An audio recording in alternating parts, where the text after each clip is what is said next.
अस्तु भगवन् विश्वेश्वराय महादेवाय त्र्यंबकाय त्रिपुरान्तकाय त्रिकाग्निकालाय कालाग्निरुद्राय नीलकण्ठाय मृत्युञ्जयाय सर्वेश्वराय सदाशिवाय श्रीमन् महादेवाय नमः।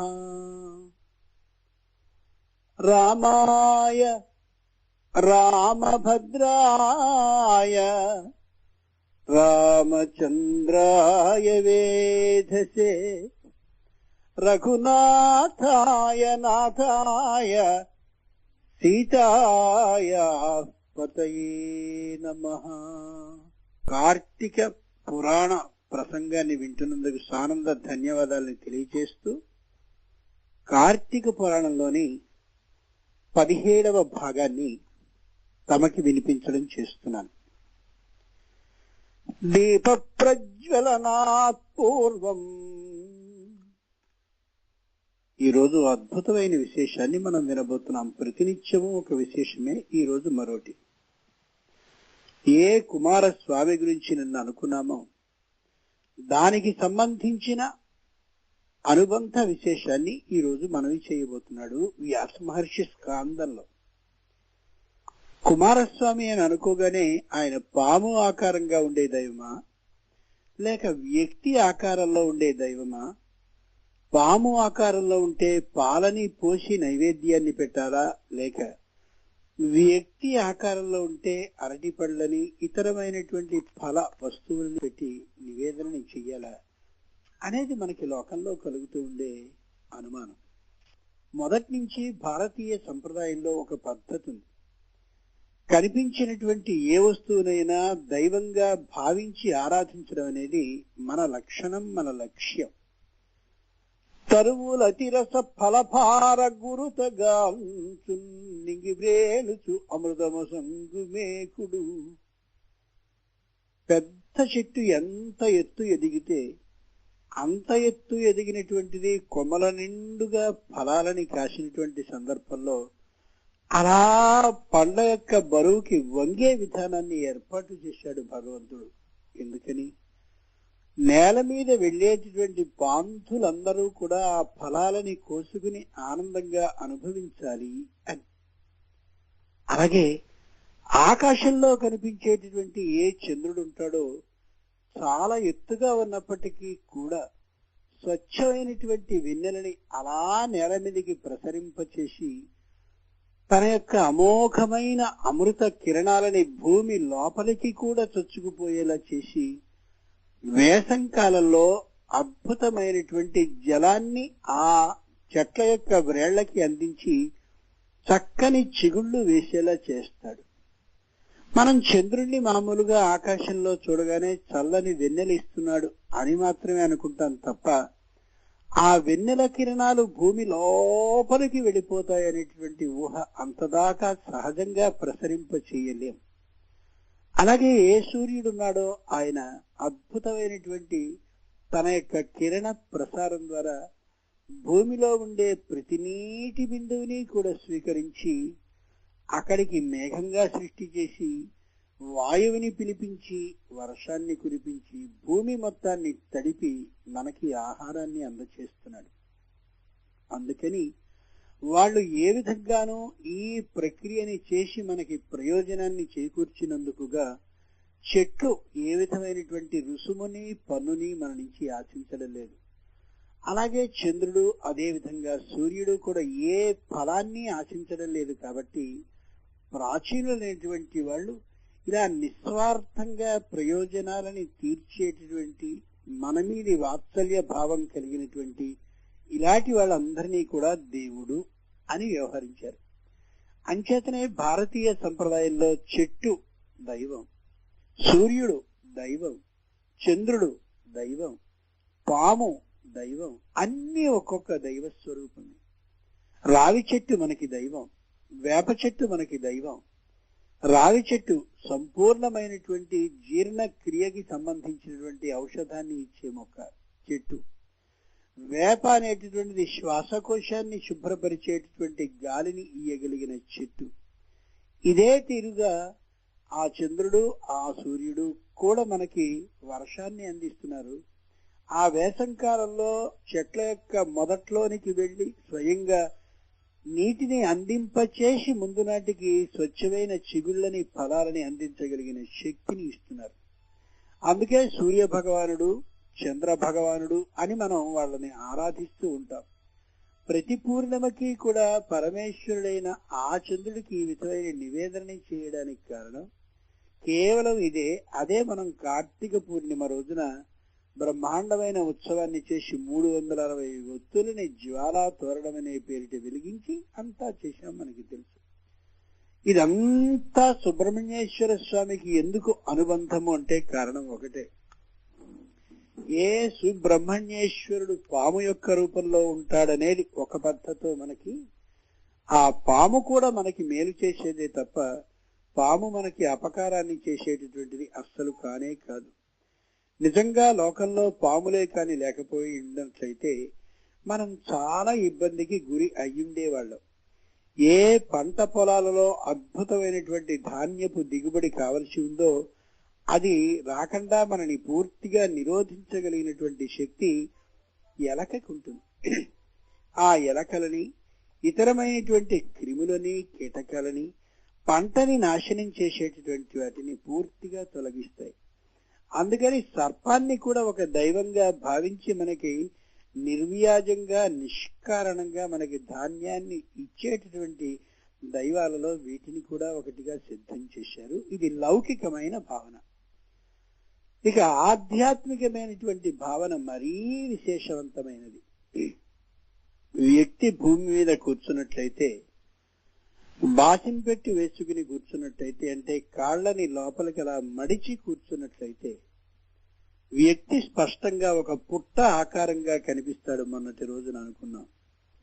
ఏ పుట్టలు మనకి గ్రామీణ వాతావరణంలో స్పష్టంగా కనిపిస్తాయో అట్లాంటి పుట్టలా కనిపిస్తాడు. ఆ పుట్టలో అనేకమైనటువంటి రంధ్రాలు మనకు కనిపిస్తాయి పుట్టకి. ఆ రంధ్రాలు మొత్తం ఉండేలాగా ఒక పుట్టని ఏర్పాటు చేసుకునేవి నిజంగా చీమలన్నీ జాగ్రత్తగా తమ నోటి నుంచి వచ్చే ఒక విధమైన ద్రవాన్ని మట్టితో కలిపి, ఆ కలిపినటువంటి మట్టి కణాలన్నింటినీ ఒక ముద్దగా చేసి బ్రహ్మాండమైన కోట కట్టుకున్నట్టుగా కడతాయి చీమలు.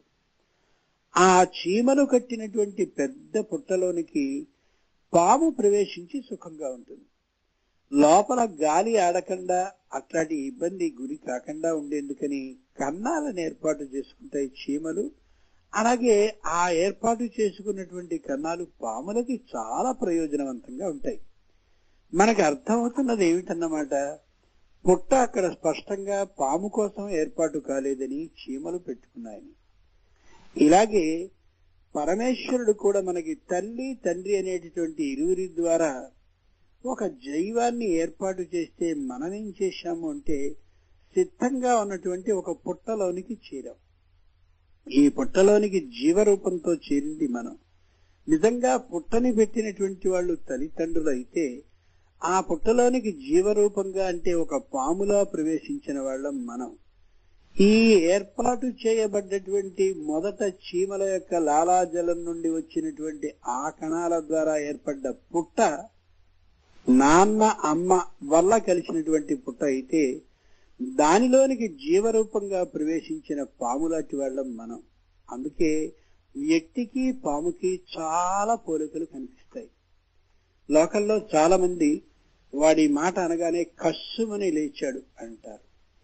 అంతేకాదు సరైన సమయంలో భలే కాటు వేశాడు వాడు అంటారు. బుస్సు మరడం వాడికే తెలుసు అంటారు. విషం కక్కిపోయాడు అంటారు. ఇవన్నీ వ్యక్తికి సంబంధించిన స్పష్టమైనటువంటి వాక్యాలు. అంచేత మనం జీవరూపంగా ఆ లోపలికి ప్రవేశించినటువంటి మనం పాముతో సమానమైన వాళ్ళమే. ఇంకా లౌకికంగా మాట్లాడితే పాము ఎలా వంకరలుగా నడుస్తుందో మనం కూడా ఖచ్చితంగా ఆ పరిస్థితికి అనుగుణంగా వంకరగా వెళ్ళేటటువంటి లక్షణం కలిగిన వాళ్ళమే.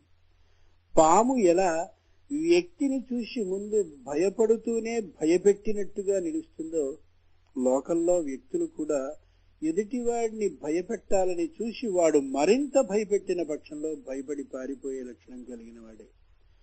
పాము ఎలా ప్రతి నెలాకి ఒకసారి కూసాన్ని విడుస్తుందో, విడిచేటప్పుడు తీవ్రమైనటువంటి బాధని పడుతుందో, అలా వ్యక్తి కూడా తాను అనారోగ్యంగానో లేక విపరీతమైన మానసిక వ్యధతోనో ఉన్నప్పుడు తీవ్రమైన దుఃఖాన్ని పొంది పాము కూసాన్ని విడుస్తున్నటువంటి దశలో ఎవ్వరికీ అపకారం చెయ్యకూడదని ఎలా అనుకుంటుందో, అలాగే ప్రతి వ్యక్తి కూడా మానసికమైన స్థితి సరిలేనప్పుడు, అనారోగ్యంలో ఉన్నప్పుడు, వీటికి తోడుగా తనకింక ఎవరూ సహాయకులు లేరు అన్నటువంటి పరిస్థితుల్లో దిగజారిపోయి ఎవ్వరికీ ఆపదని కలిగించకూడదు, ఎవరికీ నష్టాన్ని కలిగించకూడదు, ఎవరి హృదయం గాయపడేలా మాట్లాడకూడదని ఇన్ని నీతుల్ని తన మనసులో చెప్పుకుని కొద్దిగా అనారోగ్యం తగ్గగానే, మళ్లీ మానసిక పరిస్థితి చక్కబడగానే, సహాయకులైనటువంటి వాళ్ళందరూ తనకి అండగా ఉన్నారనే అభిప్రాయం రాగానే మళ్లీ ఒక్కసారి తన పూర్వపు పద్ధతిని తెచ్చుకుని మళ్లీ మామూలు ప్రవర్తనకే వస్తాడు. ఏ కూసాన్ని విడిచిన తరువాత పాము మళ్లీ ఒక్కసారి బుస్సుమని అలా లేచి పెద్ద పడగని ఎత్తి ఎవరిని కాటు వేయాలా అని చూసినట్లుగా ఇక్కడ కూడా అదే విధంగా మనిషి ప్రవర్తిస్తాడు. ఈ పాముకి ఆ పాముకి స్పష్టమైనటువంటి పోలిక ఉంది కాబట్టి వ్యక్తి శరీరంలో ఉండే పాము అలాగే లోకంలో ఉండే పాము ఈ రెంటికి స్పష్టమైన సామ్యాలు బాగా ఉన్నాయి కాబట్టి వ్యక్తి శరీరంలో పాము ఉంది అని నిర్ణయాన్ని చేశారు. ఎక్కడుంటుంది వ్యక్తి శరీరంలో పాము? కూర్చున్నటువంటి ప్రతి వ్యక్తి యొక్క పిరుదు భాగము విశాలంగా నేల మీద ఆని ఉంటుందే, దానికి కుండలము అని పేరు పెట్టారు. కుండలము అంటే పాము చుట్ట అని అర్థం. సంస్కృతంలో కుండలము అంటే పాము చుట్ట. ఆ పాముకి చుట్ట ఉన్నప్పుడు మరి పాము శరీరం ఉండాలి కదా. పాము శరీరం ఏది అంటే అలా కూర్చున్నప్పుడు సాగదీసినటువంటి ఏ వెన్ను పూస భాగం ఉందో అది మొత్తం పాము యొక్క శరీరం. అంచేతనే కొద్ది వెనక్కి జరిగితే మనం పాతకాలం వాళ్ళందరూ కూడా వెన్నుపాము వెన్నుపాము అని పిలిచేవారు, వెన్నుపూసని. ఆ వెన్నుపూస అంటే పూసలతో ఏర్పాటు చేయబడ్డ వెన్ను అనేది అది వైద్యానికి సంబంధించిన పరిభాషలో దానికి పెట్టబడ్డ పేరు. ప్రాచీనుల గొప్పతనం ఏమిటంటే ఒకే శరీరానికి ప్రతి ఒక్క నామాన్ని పెట్టేవారు. ఒకటి వైద్యశాస్త్ర సంబంధమైంది, ఒకటి ఆధ్యాత్మిక సంబంధమైన పేరు, ఒకటి లౌకికమైనటువంటి పేరు, ఇలా పెట్టేవారు.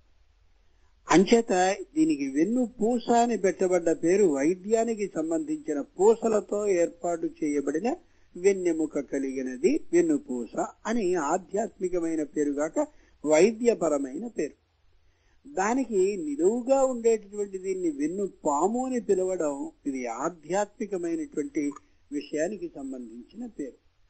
ఇక మరి కుండలం అంటే పాము చుట్ట వచ్చింది, చుట్టుకున్న చుట్టలది. పాము యొక్క శరీరం వచ్చింది.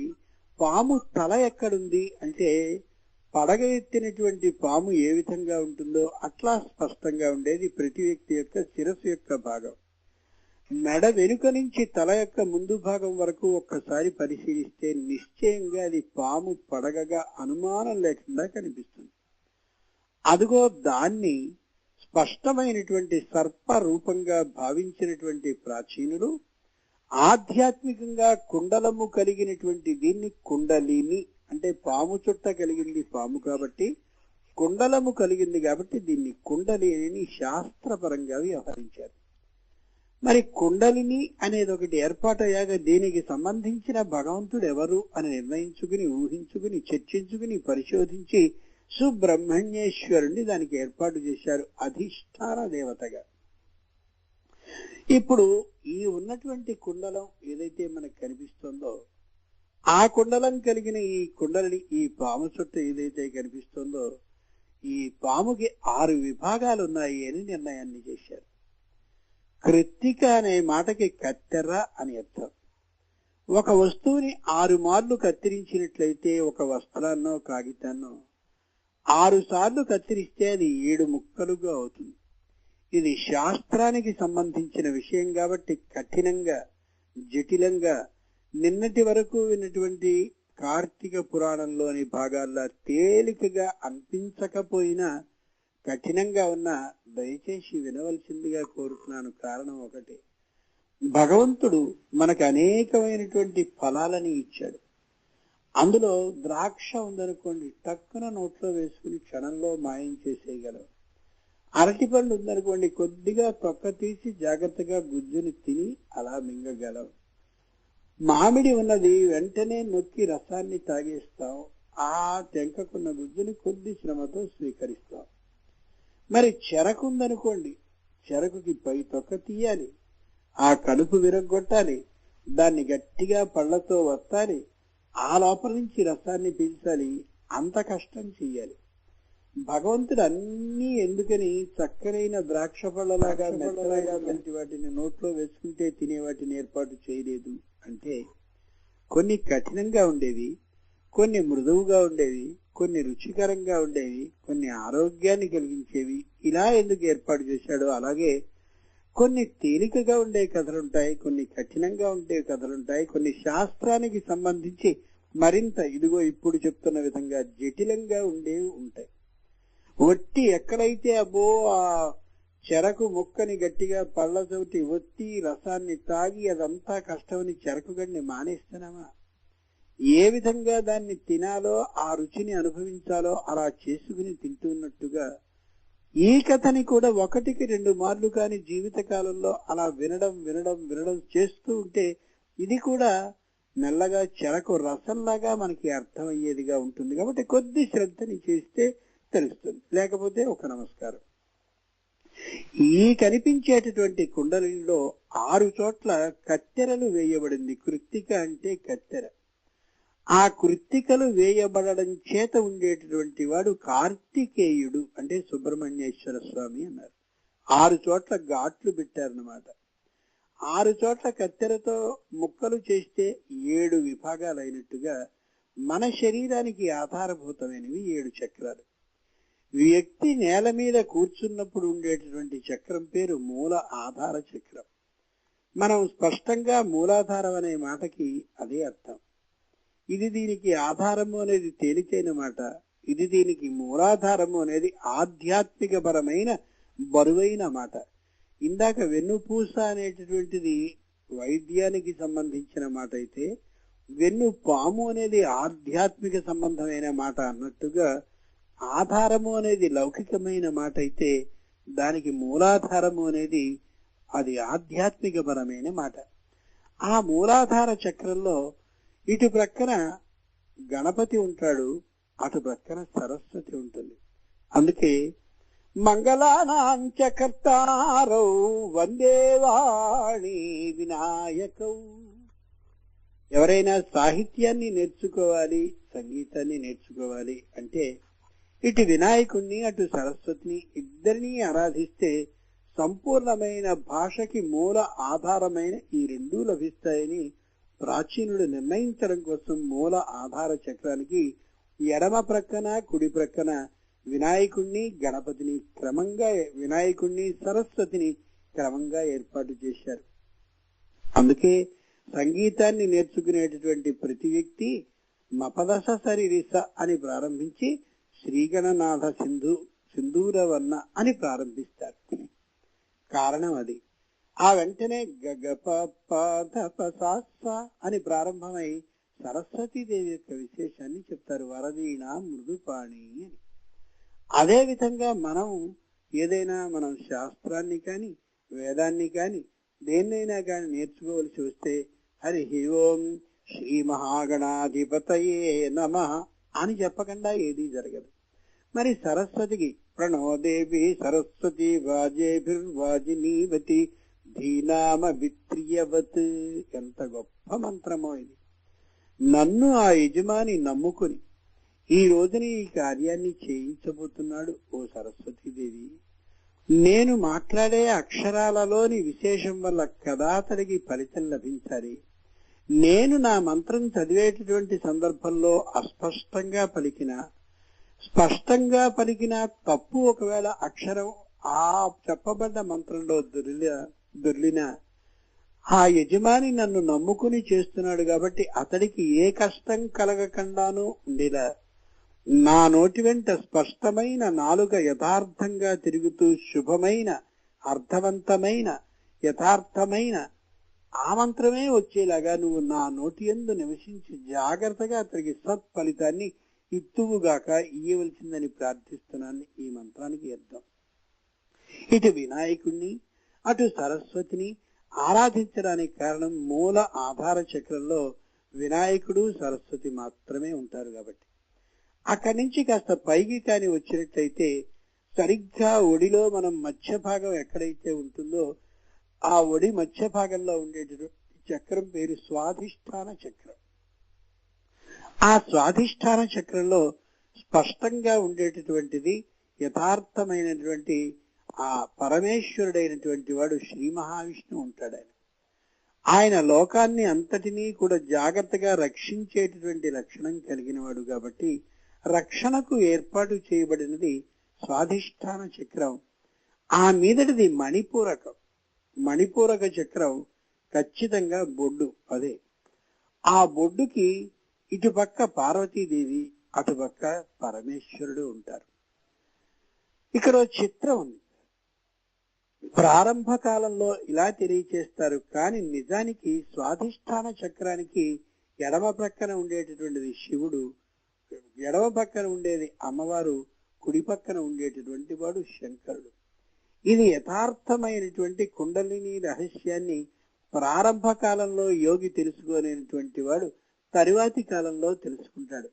కొద్దిగా ఆందోళన లేకుండా ఉండాలి అంటే అర్థంలో మార్పు లేకుండా ఉండాలి. ఏ విధమైనటువంటి వినేటటువంటి వానికి కష్టం కలగకుండా, వినేటటువంటి వాడికి అపార్థం కలగకుండా ఉండాలి అంటే స్వాధిష్టాన చక్రానికి ఎడమ వైపున అమ్మవారు, కుడివైపున అయ్యవారు అంటే శంకరుడు ఉంటారు అని. వాళ్ళిద్దరూ కూడా లోకానికి స్వాధిష్టాన చక్రం ఏ సంతానాన్ని ఇచ్చేటటువంటి చక్రమో ఆ కారణంగా నిజమైన సంతానాన్ని ఇయ్యగలిగిన శక్తి ఉన్నటువంటి వాళ్ళు పార్వతి పరమేశ్వరుడు అని.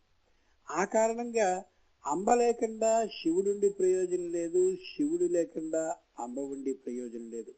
ఇందాక మూలాధార చక్రంలో వినాయకునితో పాటు సరస్వతీ స్తుతిని కూడా చేసినట్లుగా ఇక్కడ కూడా అంబతో కూడిన శివుణ్ణే ప్రార్థిస్తారు కాబట్టి సాంబ శివ ఎనవే అనే కీర్తన పుట్టింది. అంబతో కూడిన శివుడే ఉంటాడు, శివుడు లేని అంబ ఎక్కడా మనకి కనిపించదు. అందుకే వాళ్ళిద్దరూ కూడా ఒకరు ప్రాణపట్టాకారంగా ఒకళ్ళు శివలింగాకారంగా ఉండి ఇరువురు స్పష్టంగా శివాలయంలో మనకి లింగ ఆకారము క్రింద ప్రాణపట్టంతో అదే దాన్ని పానవట్టము అంటారు, కానీ ప్రాణపట్టము అనేది సరి అయినటువంటి మాట. అది స్వాధిష్టాన చక్రానికి సంకేతము అన్నమాట. ఇక పైనుండేటటువంటిది ఖచ్చితంగా ఉండే బొడ్డు అదే మణిపూరకం. అక్కడ శ్రీ మహావిష్ణువు ఉంటాడు. అంచేతనే శ్రీ మహావిష్ణువు రక్షణని చేసేటటువంటి పరమేశ్వరుడు అని తెలియచేస్తారు. జగత్తుని రక్షించేవాడు. అందుకనే జన అర్ధనుడు అని పేరు. అర్ధనుడు ఒత్తుండకూడదు. జనార్దనుడు అని ఎంత గట్టిగా ఒత్తి పలిగితే అంత తప్పే. జన అర్ధనుడు, జనులని అర్ధయతీతి, జాగ్రత్తగా రక్షించేవాడెవరో ఆయన. జనులు అంటే లోకంలో కనిపించే మనుష్యులని కాదు, జనీ ప్రాదుర్భావే.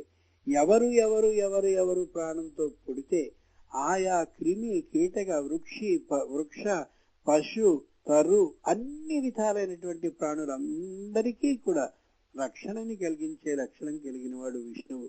రాక్షసుల బాధకి గురి ఎవరైనా అయినట్టయితే మరుక్షణంలో రక్షణకి వెళ్లేవాడు చక్రంతో మహానుభావుడైన విష్ణువే కదా.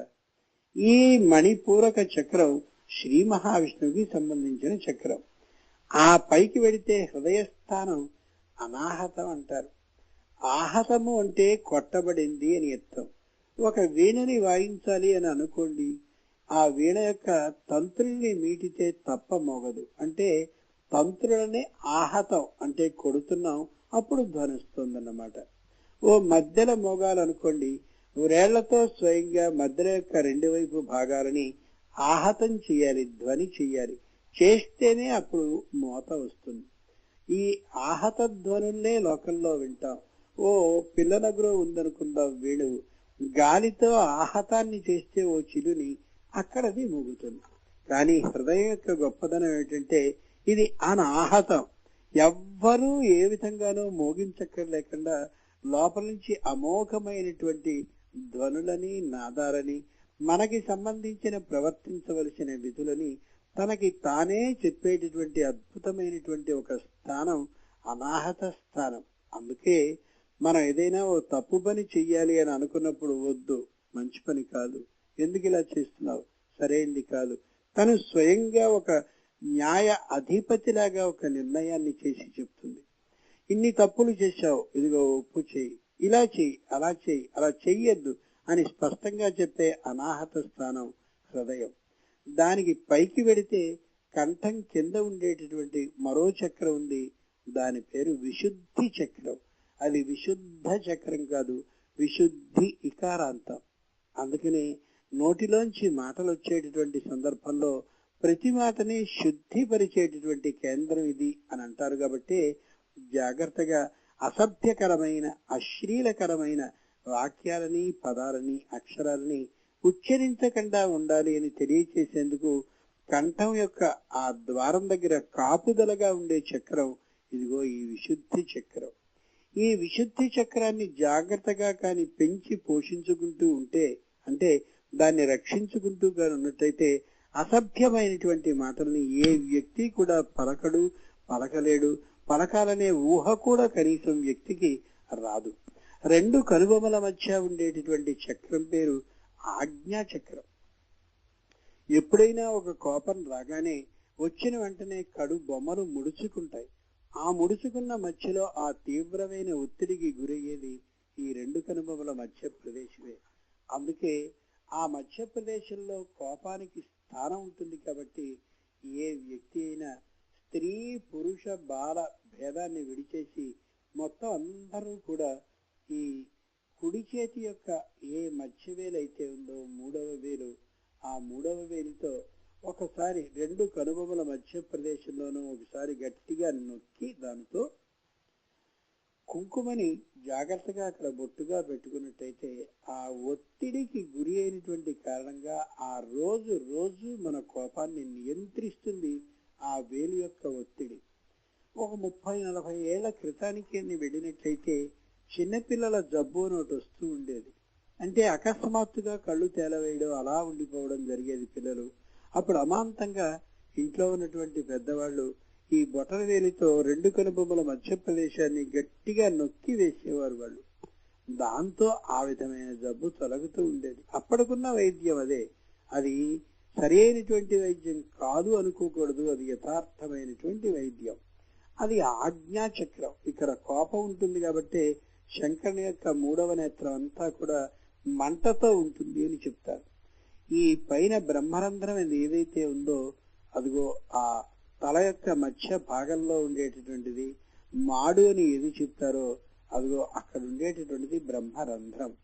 ఆ బ్రహ్మరంధ్రం మీదే అమ్మ మనం చిన్నప్పుడు స్నానం చెయ్యాలి అని అనుకున్నప్పుడు పండుగ రోజుల్లో చక్కగా అక్కడ నువ్వుల నూనెని అద్ది 4 అక్షతలని వేసి చిన్నగా దీపారాధన మన ముఖం చుట్టూరా అలా దృష్టి దోషాన్ని తీసి ఆ పైన ఆశీర్వచనాన్ని చేస్తూ తనకు వచ్చిన మాటనో, మంత్రాన్నో, స్తోత్రాన్నో, పాటనో, పద్యాన్నో ఏమీ రానటువంటి అమ్మ అయితే నాయన సుఖంగా ఉండరా బాబు అనో ఓ చిన్న కన్నీటి బొట్టుని కూడా కలిపి అలా ఆశీర్వచనాన్ని చేసి ఒంటికి నూనెంతా పట్టించి చక్కగా నలుగు పెట్టి బాగా వేడిగా ఉండే నీళ్ళని కొద్దిగా నులివెచ్చగా ఉండేలా చేసి స్నానాన్ని చేయించి మనం ఆ అలసట మొత్తం తీరిపోయిన కారణంగా నిద్రపోతుంటే నిద్ర లేపి చక్కగా భోజనాన్ని పెట్టేది.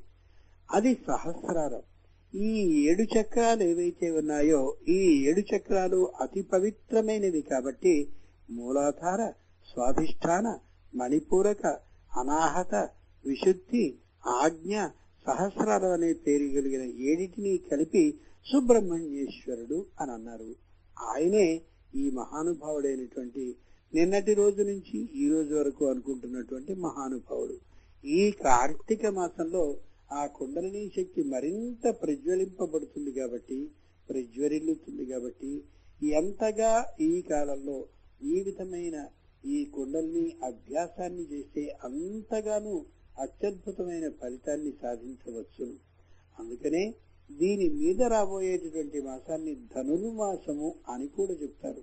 సూర్యుడు ధనురాశిలో వెళ్ళేటటువంటిది ధనుర్మాసం అయినప్పటికీ కూడా ఏ ధనుస్సు అంటే వంచినటువంటి విల్లులాగా ఈ మన రెండు కనుబొమల మధ్య ఉన్నటువంటి ఆ ప్రదేశం నుండి ఆ తల యొక్క వెనుక భాగం వరకు ఉండే ఈ అర్ధచంద్రాకార రూపంగా ఉండే ధనుస్సు ఏదుందో అదే ఈ శిరోభాగం. కాబట్టి ఈ ధనుర్మాసంలో ఈ విధమైనటువంటి స్థితిని పొందాలని తెలియచేయడానికి ముందుగా కార్తీక మాసంలో ఈ కుండలిని బాగా ప్రజ్వరిల్ల చేయాలని, అలా చేసినటువంటి వ్యక్తికి ఈ ధనుస్సు అంటే రెండు కనుబొమ్మల మధ్య ప్రదేశంలో ఉండే ఈ ప్రదేశం నుండి తల వెనుక భాగం వరకు ఉండేటటువంటి ఈ వంచినటువంటి విల్లుగా కనిపించే ఈ ధనుస్సు వశమవుతుందని చెప్పడానికే ముందు కార్తీక మాసం, తరువాత మార్గశీర్ష మాసం అని జాగ్రత్తగా ప్రాచీనులు ఏర్పాటు చేశారు.